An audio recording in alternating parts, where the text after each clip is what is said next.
Karibu tena mtazamaji, tuendelee na taarifa zaidi kwenye mbiu ya KTN. Kiaja kilizuka katika shule ya msingi ya Mlimani iliyoko eneo la Ngorika baada ya wazazi waliokuwa wamejawa na ghadhabu kuifunga shule hiyo saa chache baada ya wanafunzi kurejea shuleni kwa mhula wa kwanza. Mtazamaji, wazazi hao walisema walichukua hatua hiyo kutokana na matokeo duni pamoja na serikali kukosa ukarabati shule hiyo ili kuifanya iwe na mazingira bora kwa wanafunzi. Wazazi hao wanawataka maafisa katika Wizara ya Elimu kupata nafasi na kuzuru shule hiyo ili wajionee hali halisi. Katika siku ya leo tunapea scholarships kwa watoto 3,000.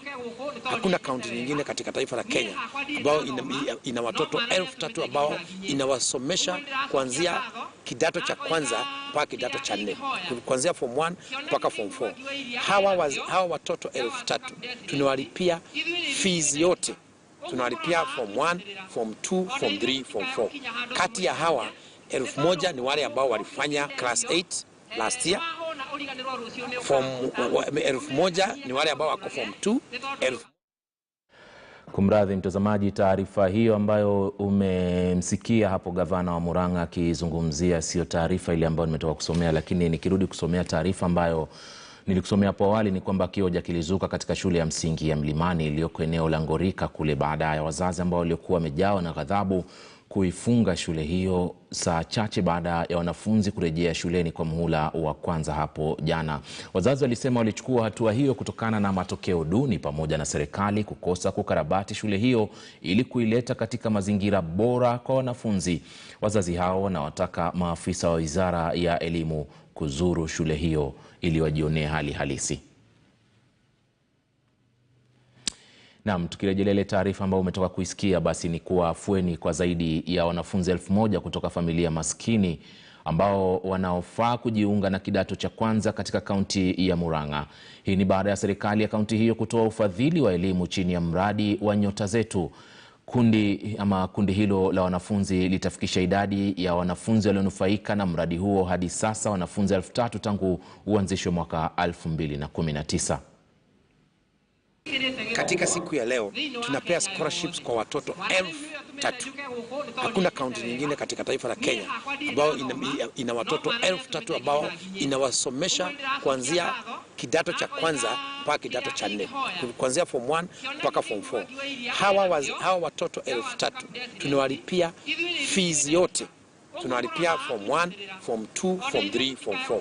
Kati ya hawa 1,000 ni wale ambao walifanya class 8 last year. Form 1,000 ni wale ambao wako form 2, 1,000 wako form 3. Kwa hivyo katika mpango huu tunasaidia watoto 3,000 kusoma kuanzia form 1 mpaka form 4. Hao watoto wanaweza jaza kwa katika university moja. Na hii ni katika hali ya kusaidia kupunguza hiyo pengo kati ya wale ambao wamefanikiwa, wana mali, na wale ambao ni maskini. Hii ni katika ile spirit ya Murang'a ya usawa kwa wote. Tukiwa bado kwenye masuala ya elimu, wenyeji eneo la Lemek, Narok West kule kaunti ya Narok waliandamana wakipinga kunyakuliwa kwa ardhi ya shule ya msingi ya Laila. Wakazi hao wanadai kwamba zaidi ya ekari 7 za ardhi ya shule hiyo zimenyakuliwa na kugeuzwa kuwa kituo cha biashara, ambapo wafanyabiashara wadogo wamekuwa wakiendeleza shughuli zao. Wametoa wito kwa Wizara ya Elimu kuingilia kati ili kuokoa ardhi ya shule hiyo, kwani kuna mipango ya kutumia ardhi hiyo kujenga shule ya sekondari.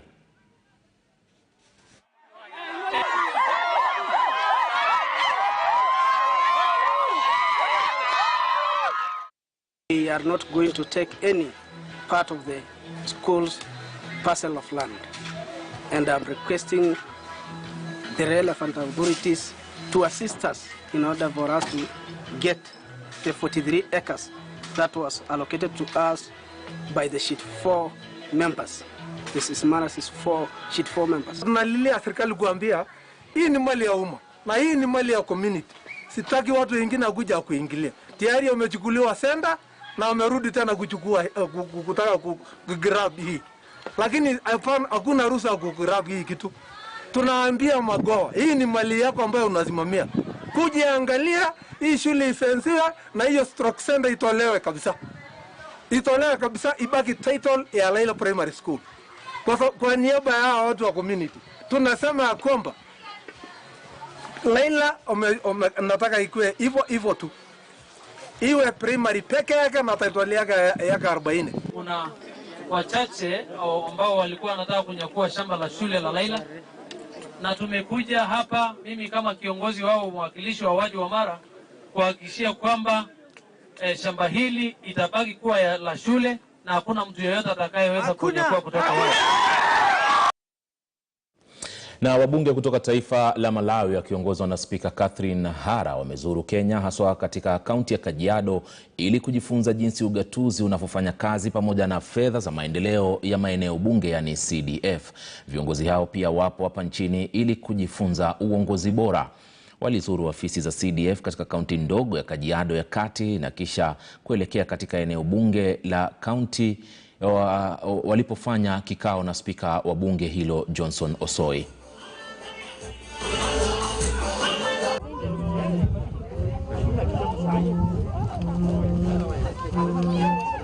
So we came to Kajiado here today to come actually see the work of the Constituency Development Fund, as well as to actually visit the county assembly itself. I would like to say thank you very much for those that organized this visit for us. It has been very, very informative, very educative, as well as entertaining. Whilst we're learning on how the counties are running business here, we also have learned cultural background, which is very, very important for our two peoples of Malawi and Kenya. As you know, the relationship between Kenya and Malawi has been from long time.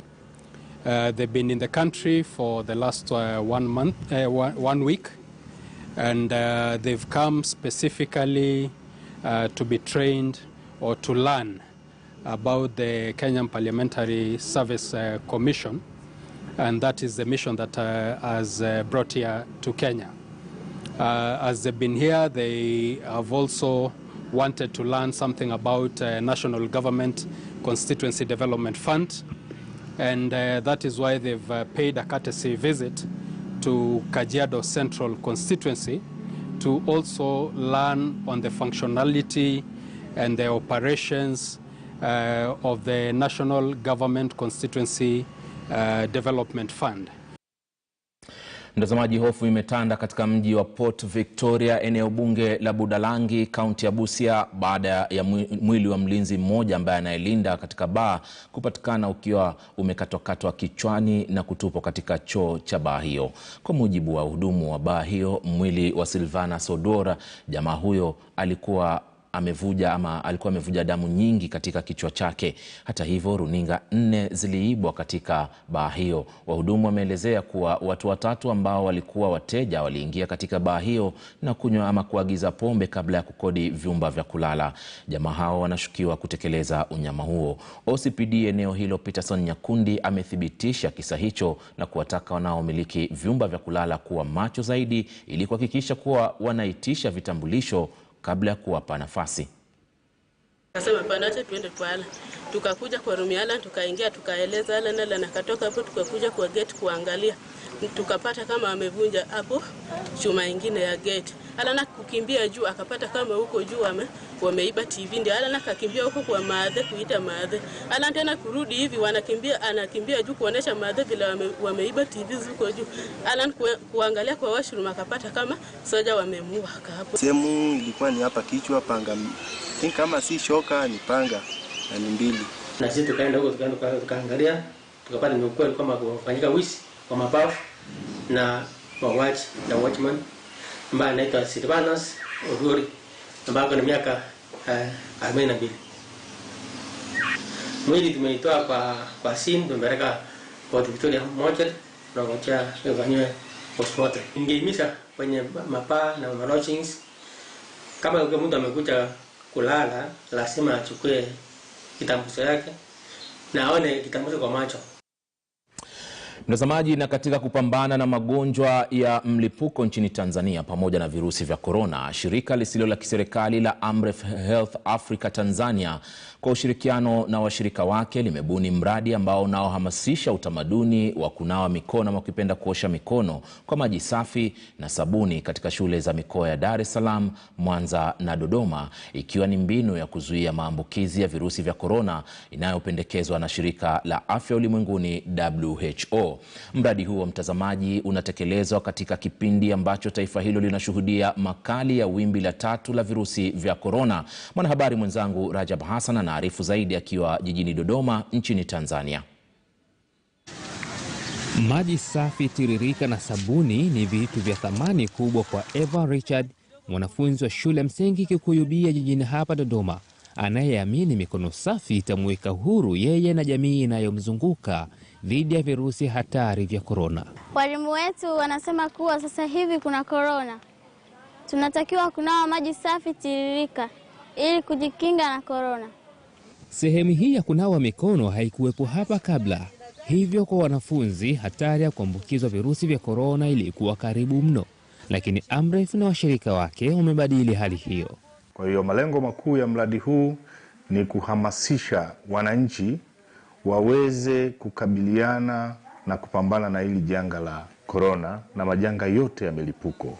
Mkurugenzi wa Amref Health Africa Tanzania Daktari Florence Tem amekagua mradi kujiridhisha, huku walimu wa shule hii wakikiri kuwa sasa wana uhakika wa usalama wa afya za wanafunzi wao na wao wenyewe.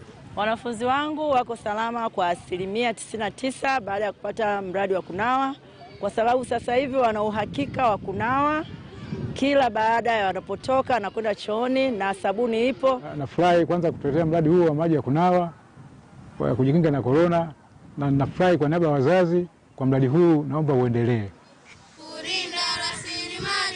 Takribani shule 20 za manispaa ya jiji la Dodoma na vituo vya afya 3 vimejengewa miundombinu ya unawaji mikono, huku mradi ukiwanufaisha watu takribani 28,536 akiwemo Eva Richard, huku kudumisha utamaduni wa kunawa mikono ikiwa ni swala linalotiliwa mkazo.